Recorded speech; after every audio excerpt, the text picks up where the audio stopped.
أعوذ بالله من الشيطان الرجيم. بسم الله الرحمن الرحيم. الرحمن علم القرآن، خلق الإنسان علمه البيان. الشمس والقمر بحسبان، والنجم والشجر يسجدان. والسماء رفعها ووضع الميزان، ألا تطغوا في الميزان، فأقيموا الوزن بالقسط ولا تخسروا الميزان. والأرض وضعها للأنام، فيها فاكهة والنخل ذات الأكمام، والحب ذو العصف والريحان. فبأي آلاء ربكما تكذبان؟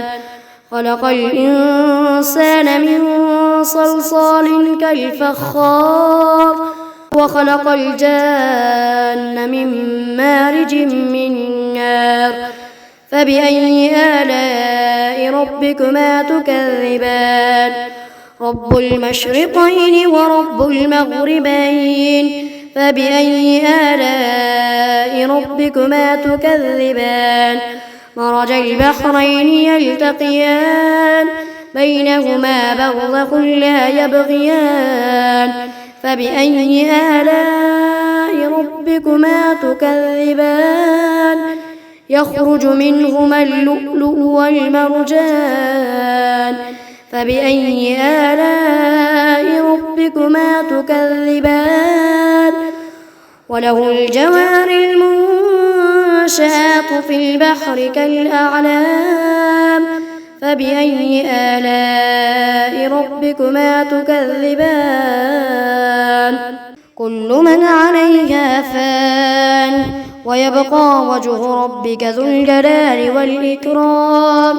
فبأي آلاء ربكما تكذبان؟ يسأله من في السماوات والأرض، كل يوم هو في شأن.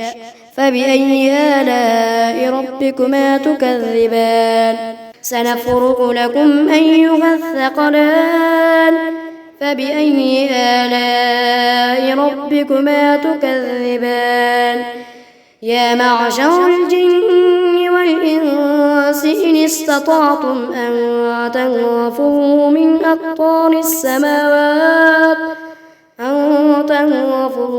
أقطار السماوات والأرض فانفذوا، لا تنفذون إلا بسلطان.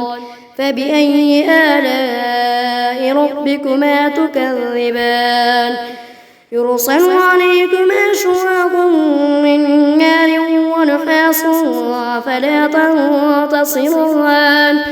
فبأي آلاء ربكما تكذبان؟ فإذا انشقت السماء فكانت وردة كالدهان. فبأي آلاء ربكما تكذبان؟ فيومئذ لا يسأل عن ذنبه إنس ولا جان. فبأي آلاء ربكما تكذبان؟ يعرف المجرمون بسيماهم فيؤخذ بالنواصي والأقدام. فبأي آلاء ربكما تكذبان؟ هذه جهنم التي يكذب بها المجرمون، يطوفون بينها وبين حميم آن. فبأي آلاء ربكما تكذبان؟ ولمن خاف مقام ربه جنتان. فبأي آلاء ربكما تكذبان؟ ذواتا أفنان. فبأي آلاء ربكما تكذبان؟ فيهما عينان تجريان. فبأي آلاء ربكما تكذبان؟